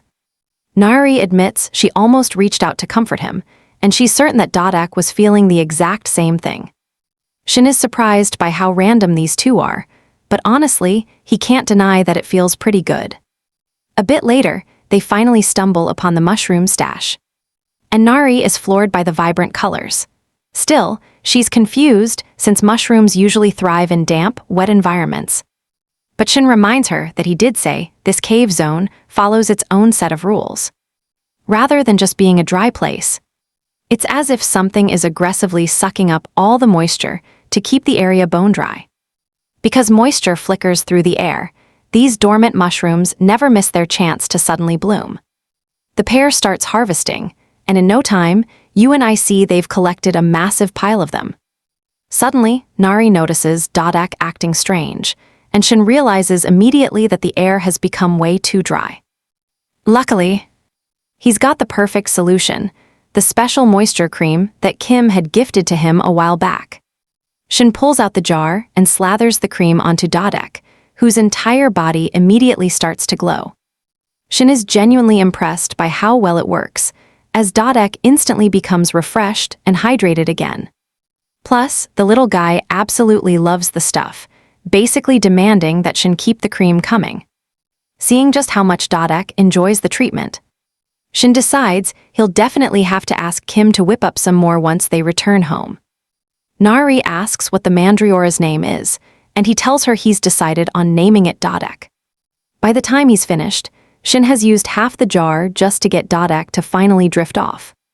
Once the little guy is finally settled and taken care of, Shin suggests heading back, but Nari points out his own warning about this entire place being a maze, meaning they could get hopelessly lost. Shin tells her not to worry, though, because he left footprints everywhere as they entered. He admits his backup plan was to just climb upwards if those tracks ever vanished. But since the path is still clear, they won't have to resort to that. On their way back to the exit, Nari asks if his strength feels drained in this cave zone. But Shin admits that he hasn't actually noticed any difference at all. Nari explains that this cave zone is truly bizarre because it normally saps a person's power. Not to mention the confusing maze. She notes that it feels like someone is intentionally trying to keep intruders out. The second she says it, he realizes she's onto something and decides his next visit will require much better preparation. Meanwhile, over at Kisak's place, he's absolutely stunned to see that every drop of demonic energy in his body was purified in just a day and a half. Now that he's back at peak strength, he figures it's the perfect moment for him to finally return to the demon realm. Kisio had already hit the market for supplies, wanting to pack more than just the usual groceries for this trip. Kisak heads back to the demon realm excited. But he's left totally speechless when he sees Cheon and the group painting the whole house with green mushrooms. Nari tells him to hurry up and help crush the mushrooms to smear them on the walls before the house literally collapses.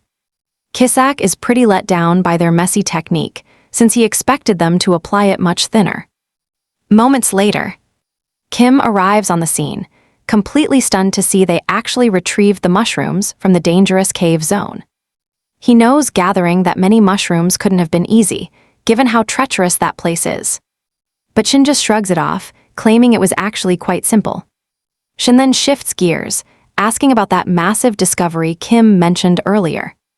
Kim reveals he hit a major breakthrough while inspecting the liquid metal Mandriora. He pulls out a small root, explaining it came directly from that metallic plant. Even without him lifting a finger, the root just fell off naturally, as if shedding the weak, but the results of his study were mind-blowing. The plant parts vanished, leaving only pure liquid metal. It can now generate the substance entirely on its own. Kim adds that the real shocker is the progress he made on that deadly explosion spell.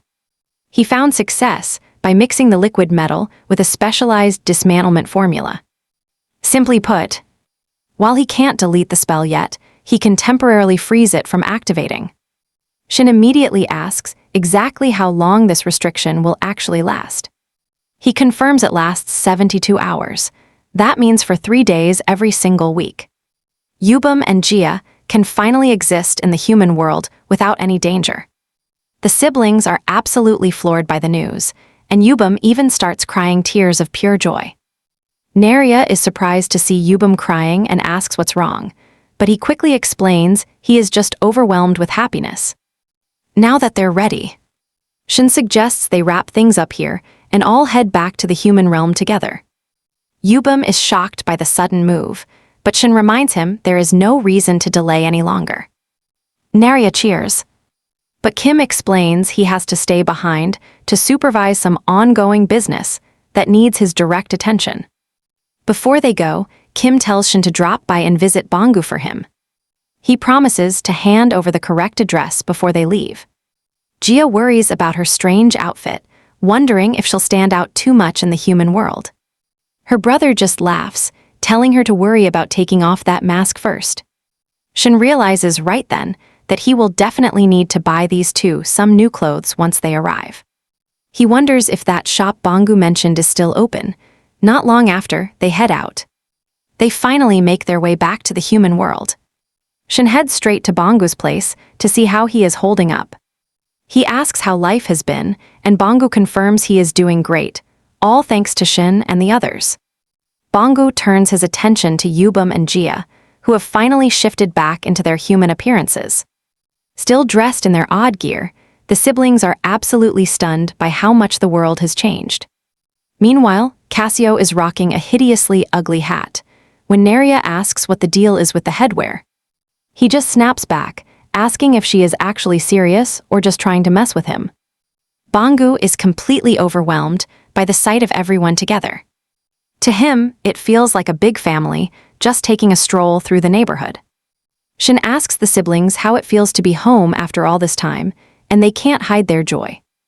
Yubum admits that these slums were always a bit of an eyesore. But now they're even worse. Dirt is everywhere, and it looks like the rats have taken over. Jia asks why the place got so filthy, and Bangu explains that the government claimed they ran out of cash and pulled every single cleaner from the area. He notes that there are a few folks have tried to tidy up, but there is only so much they can do. Right as they reach Park's store, Bangu spots a group of thugs out there harassing her. He charges over to help, but she desperately urges Bangu to just run away. The squad leader, this massive guy, tells Park they aren't leaving without their security fee. Bangu stands right up to the giant. He asks what he's thinking, since his actual territory is back in District 11. The thug snaps back that District 12 is now part of his territory as well. Furious at Bangu's nerve, he throws a heavy punch at him. But Kayan catches his arm before the strike can reach Bongsu. With incredible force, Shin causes the guy massive pain. He drops to the ground screaming, and his lackeys move in to help him. But before they can react, Yubum disarms them all. Seeing how dangerous Shin and his squad are, the thugs bolt to warn their supreme boss. Kisak asks if he should chase them, but Shin tells him to let them go. The guy on the ground tries to scare them, saying they've made a huge mistake. But Nari walks up to him. She tells him they're the coconut family, and he's about to be taught a lesson. The guy is completely confused, because he has no idea what Nari is talking about. With the thugs handled, Shin follows Park back inside to her shop. Park reveals that trying to survive in the slums by selling clothes is tough. Apparently, she ditched the kids' clothing for hunter equipment and daily supplies, making this a general store now. Park says she's successful because of how Kayan helped her back then. She even stocks kitchenware now, and scolds Bongsu for not calling ahead of time. She asks if he finally awakened, and Bongsu shows off his teleportation power. Park is thrilled to see this, and gives Bongsu a proud head pat. But Bongsu tells Park that he owes it all to her. Moments later, Jia steps out of the changing room looking absolutely beautiful in her dress. Park and Kizio both say it at the same time, making things pretty awkward. Then Yubum steps out wearing a very sharp, gentlemanly suit. Park is blown away because he looks like a total celebrity in that outfit. Even Kayan is impressed, but he wonders why Yubum hides his handsome face with a bird mask. Kayan then tells the siblings they look great together and suggests they pick out a few more. Jia and Yubum tell Shin they'll only wear these outfits when going out. They're clearly not entirely comfortable wearing such fancy clothes just yet. Kayan then asks Park for the total cost of all the goods. Park tells him she's giving him everything for free since he helped her out. Shin decides not to push it since she's so insistent. Kayan walks over to the captured thug, asking why they're demanding a security fee. Park explains it's mostly just a rumor. But word is Gold City will level the slums for redevelopment without any compensation. After hearing this, the local gangs teamed up to start extorting everyone, claiming they'd fight against Gold City. But Park reveals business is bad. All right, you and I are seeing a neighborhood in deep trouble. They can't even afford these crazy monthly fees. Kyan marches right up to the thug, Bakdu, and demands to know where the main office is. Bakdu is stunned. Why look for trouble? But Kyan's terrifying aura tells him this guy is for real. He tells the thug the whole area is filthy, and he is just there for some spring cleaning. Meanwhile, over at the thug's headquarters, Boss Lee Chil hears Bakdu was defeated and is shocked anyone is actually bold or stupid enough to challenge them. He barks orders to his men. Get everyone together right now. He is heading down there to handle this situation personally. Suddenly, a lackey rushes in. They are under attack and getting beaten down by some mysterious group. Apparently, the people trashing them are calling themselves the Coconut Family. Chil steps out to see. Kisak has already wrecked his men and immediately lunges for a punch. He swings wildly, over and over again. But Kisak dodges everything with ease. The guy is moving in slow motion to him. Tired of the game, Kisak stops holding back and sends the boss flying with one single punch. That's when the truth finally dawns on him. He has actually gotten much stronger. All that special training is finally showing some real results. Jia praises his movements, and the guy nearly faints from blushing so hard. However, Kyan warns him to stay sharp. This battle is far from over. Chil staggers back up, asking Kisak where he learned such cheap and annoying tricks. Then, he gathers a wind attack, swearing he is about to blow the kid away. Kisak is surprised. A physical enhancement combined with wind magic, that is quite the combination. Chil summons a massive tornado. Even Jia starts to worry if the boy will be okay. Yubum is even ready to jump in. But Kyan isn't worried. He has already taught him exactly how to handle a situation like this. Before the boss even knows what is happening, Kisak tears right through the wind and slams a fist into his chest. He floors the guy, asking if he wants another taste of that power. Yubum is shocked. Kisak can use a mana shield now. Kyan explains he can even stack it with his attacks, which is honestly a pretty impressive display. Now, with Chil finally defeated, they ransack the building to pack up every weapon the boss had hidden away inside. Nari decides the place needs rebranding. She lasers the coconut name into the name tag. Out with the old. She tells Chil that the entire building belongs to them from this moment on. Chil is absolutely terrified. He can sense Nari's monstrous power and wonders where these crazy people even came from. Yubum drags out the safe and demands the password, but the boss refuses to talk. Yubum doesn't even argue.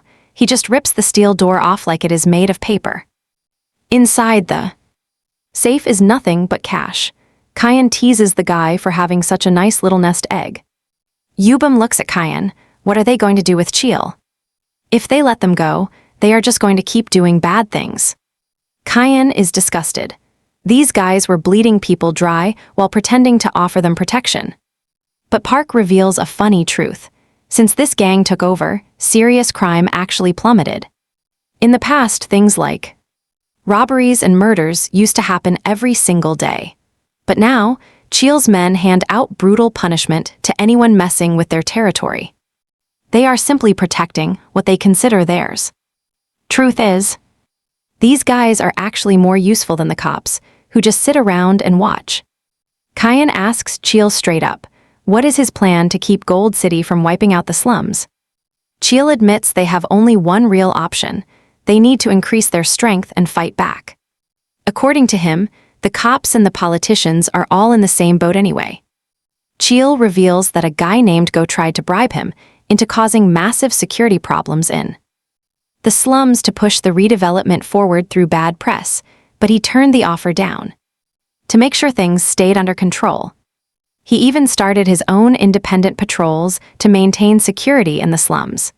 Chil starts acting like a total self-righteous hero who truly loves his home.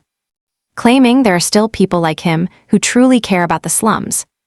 But Kyan isn't buying it and shuts him down instantly, telling him he is full of it for acting all high and mighty while still extorting money from every innocent person. To Kyan, a thug is a thug, and there is no such thing as a better kind of gangster. Still, he decides to give Chil one chance since he claims to want to protect this place. The deal is simple. Every single coin they make now goes straight back into improving the slums for everyone. Not long after, Kyan puts the entire gang to work, forcing them to scrub the whole neighborhood until it shines. He tells Chil that from this very moment forward, his new job is cleaning this entire district, and he is ordered to change their gang name to Space Family because they serve him now. Kyan warns him that if he ever visits and finds a single speck of dirt on these streets, Chil will be the first one to get beaten up.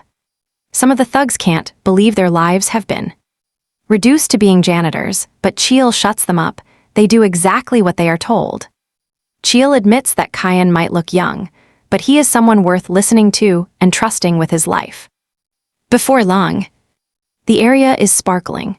Kyan even gets a thank you gift from Park, a bag that is the perfect size for him to put Dodek in. Once the cleanup is finally finished, the group decides it is finally time for them to head back home. Nari's friends rush over to hug her, and she promises to bring them along on their next adventure. Suddenly, Yubo mentions he's starving, and as soon as Kizio hears that, he offers to whip up his legendary specialty, soy sauce and egg rice. Yubo and Gia aren't exactly impressed, thinking it sounds a bit too basic for their tastes. But Kizio promises they won't regret a single bite. Meanwhile, Kyan suggests that he and Nari go off to find some dessert instead. They head into the forest, where Nari is shocked to find edible fruit growing in the demon realm. Kyan points out some red grapes that should be perfectly ripe and ready for picking right now. Of course, these aren't exactly like the grapes you would find back in the human world. A few moments later, they reach the demon grapevine, and Nari is amazed by the incredible, sweet scent in the air. She can't believe how massive the tree is, but then they spot a group of monsters lurking around the base. Nari wonders if those monsters are there for the grapes, too. But Kyan points out some poor guy hanging on for dear life at the very top of the massive tree. This poor guy is using every bit of strength he has left just to stay up there. Terrified that he'll fall and become monster snacks while crying out for his grandpa to save him. He is convinced his life is finished, until he looks up and spots Kyan and Nari on a higher branch, just casually gathering grapes like nothing is wrong. Our guy can't believe his eyes. Seeing a girl in the demon realm, that was definitely not on his bingo card. Nari asks Kyan if it is really okay to just leave the poor guy hanging there like that. Kyan tells her not to sweat it. The guy looks sturdy enough to hold on for quite a while longer. Nari happily goes back to picking grapes, amazed because she has never seen a tree this massive in her life. Kyan mentions that this old tree has been standing for over 60 years now. Nari is stunned. She thinks Kyan must be joking, but he is dead serious about its age. He tells her the truth. He actually planted this tree himself a long time ago. It goes back to his days trapped in the research lab. After a brutal session, he spotted a tiny seedling tossed away in the trash like garbage. He asked if it was being trashed, and the scientist called it a useless demon world grapeseed. Apparently, they were done with that research, so the seeds were basically considered junk to them. Kyan asked if he could keep it, and the guy just shrugged and gave him the okay. As he walked off with his new prize, a staffer screamed at his colleague for letting it go, but the guy just reminded him they were dealing with the terrifying subject 17. Back in the present, that tiny seedling he saved from the trash all those years ago has now grown into this massive, towering grape tree. Nari takes a bite and says it tastes amazing, but the guy hanging for his life is terrified because those grapes are known to cause insane hallucinations. Right then, his grip fails, and he goes crashing straight down. Right before he hits the ground where monsters were waiting to eat him, Kyan catches him with a skill. As it turns out, Kyan actually recognizes the guy as Biko, the grandson of Lee. Kyan then tells him to let his grandfather know that he now owes Kyan his life for the second time. Later, they head back to the house, leaving Biko in a total state of disbelief. He is convinced he is still tripping out because nothing he is seeing feels like it could possibly be real. There is a mandragora garden, a deadly poisonous parrot, and even the siblings seem absolutely terrifying to him. To top it off, he smells something delicious because Kisak is busy whipping up a meal. It is all just way too much for him to comprehend. A few moments later, Kisak arrives with that soy sauce egg rice he had promised. He adds potatoes, soybeans, and some perfectly fermented sliced kimchi to the dish. Kisak looks at Biko and tells him to eat up, mentioning they have definitely met before. Biko is completely lost. He has no clue where he could have met someone this eccentric. Still, he decides to take a bite of the food anyway. To his shock, the flavors blend perfectly. He feels like he has reached heaven because it tastes so good. Even Yubam and Jia, who were skeptical at first, clear their plates in seconds. Later, they find out Biko is the grandson of the association president. Jia asks why he was dangling from a grape tree, and Biko explains he was trying to reach the top. But the hallucinations eventually caught up to him. Kyan is surprised. He asks the guy if he was actually searching for the seeds. Before he started this whole journey, he had a massive fight with his grandfather about his duties as a hunter. Bayo insisted he just wanted to live a free life, so the old man gave him a mission: bring back grapevine seeds hidden deep in the demon realm. The old man promised that if Bayo could actually pull this off, he would never bother him about joining the association ever again. That was the deal. Bayo admits that since he was a child, his grandfather raised him. All he ever wanted was to live up to the old man's massive expectations. But Bayo lacks the confidence to be a high-rank hunter, just like his grandfather always wanted him to be. Because of that, he couldn't figure out why the old man sent him on this weird quest for seeds. Kyan tells Bayo that while he might not know much about family, he definitely has a theory on why his grandfather sent him to find those specific seeds. You see, this demon world grapevine only produces a single seed once every few decades. It is incredibly rare. Until that seed is finally ready to grow, the tree protects it with everything it has, tucked safely inside its fruit at the very top. It grows high into the sky to stay out of reach from predators on the ground, and it creates powerful hallucinations through its fruit to ward off any attackers from the air. Essentially, the tree lives its entire life for that one seed, just like parents raising their children. Kyan tells Bayo to just forget about the association. In the end, his grandfather might have lived this long just for him. He is the old man's world. Kyan says the old man likely wants his grandson to finally understand that deep, parental feeling. Meanwhile, back home, Lee is restless and worrying about his grandson. He wonders if he scolded the boy too much. He even considers inviting him over for dinner that night, which is something they haven't done in a really long time. Deep in the demon realm, Bayo breaks down in tears. He finally realizes the immense sacrifice his grandfather has been making for him all these years. Lee actually tries to give his grandson a call, but the call won't go through. He just assumes the boy is out blowing off steam with his friends. Still, a heavy feeling lingers. He is worried something might have happened. He remembers the incident at the institute where the director was mysteriously sealed. Not to mention, a whole group of hunters returned to the human world with their ranks completely tanked. Plus, they were all under a strange gag spell. An official asks Lee if this was some kind of anomaly or freak accident. But Lee isn't buying it. It makes no sense for something like this to happen to so many people at once. Lee is convinced there's a person behind this. He remembers seeing Shiyin riding on the back of a massive vulture parrot. He is certain that whoever was riding that bird is the one responsible for this chaos. He actually tried to track Kyan down. But before he could corner him in the slums, Kyan had already vanished back into the demon realm. As Lee mulls over these strange events, a staff member bursts into the room with urgent news. Bayo has officially entered the demon realm to find those grapevine seeds. The old man is left in absolute shock. Back in the demon realm, everyone is fast asleep after that massive meal, leaving only Kayan and Yubum sitting there. Yubum asks where Beo went, and Kayan mentions he is currently finishing up the dishes with Kisio. Then Yubum asks Kayan how he actually knows Lee. Kayan sighs and explains that it is a story from many years ago. Kayan was supposed to enter the demon dimension, but the gate malfunctioned on him. He ended up in the slums, right where a massive battle had just taken place. He was beyond frustrated. He hadn't brought any spare gate stones, and he was working on a very tight deadline.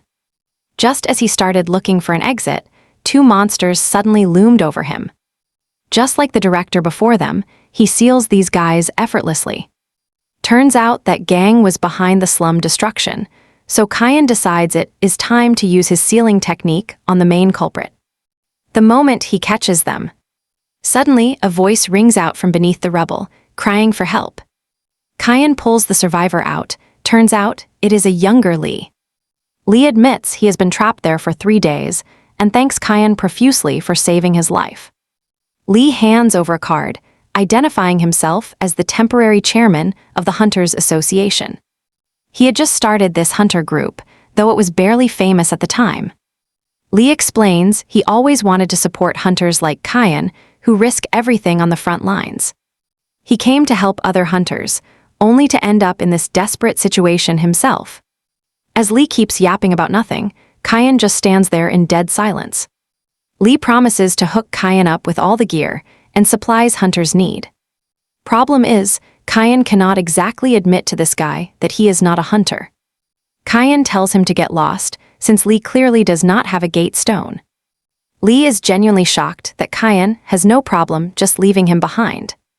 Kayan turns to walk away, muttering that Lee would not have been trapped if he actually had a gate stone. Lee panics and chases him, shouting that he actually has gate stones to give. He just needs to head to the next sector to grab them. Cheyenne is finally relieved to hear that news. Then Lee offers him a single potato, literally the last scrap of food in his bag. Kayan cannot believe how upbeat Lee is after being buried alive for 3 straight days. Regardless, Kayan turns and heads off to find those stones, while Lee follows closely from behind him. With the story finished, Yubum asks Kayan if they ever stayed in touch after that encounter. But Kayan says no, that day was actually the very last time they met. Plus, Lee never realized Kayan was a chimera. Meanwhile, Yubum starts roasting some fruit over the fire, enjoying the sweet, roasted taste. He mentions they cannot do this back at their place because of all the snow. Kayan suggests that maybe they should build an underground storage space for themselves. They could gather wood and stockpile it where the snow cannot reach. Yubum agrees, knowing it would be safe there. Just then, Dodek pops out of its pouch, begging for some moisturizing cream. Kayan reminds the little guy they are out, so they have to wait for Kim to bring more. Before he even finishes the sentence, a gate rips open and Kim steps through. Kayan is stunned. Talk about perfect timing, he literally just mentioned the guy's name. Kim immediately asks for Kisio, but Kayan explains that he is busy doing the dishes right now. Since he is occupied, Kim suggests they save the big news for a bit later. However, he does have another update. He has successfully managed to develop a cure for the mandragora. But there is a major catch. To give the medicine, they have to use an IV injection on the mandragora. Even with a tiny needle, it is a problem. Yubum asks if there is any other way to get it done. Kayan takes one look at the mandragoras and notices they look absolutely terrified. Kim notes the drug has to be infused slowly into the body to actually work. Kayan suddenly asks Kim if he brought that moisturizing cream with him. Kayan grabs the cream and starts gently massaging it into one of the mandragoras. To their absolute shock, it looks like the mandragora enjoys it exactly the way Dodek did. Suddenly, the creature drifts off to sleep. Yubum and Kim are stunned. They have never seen anything like this in their lives. With the creature out cold, Sheehan seizes the moment to slide the needle into its body. The mandragora flinches, jerking awake for a split second, but it immediately passes out again. After finishing the first one, they move to the liquid metal mandragora, and he clearly knows exactly what is coming.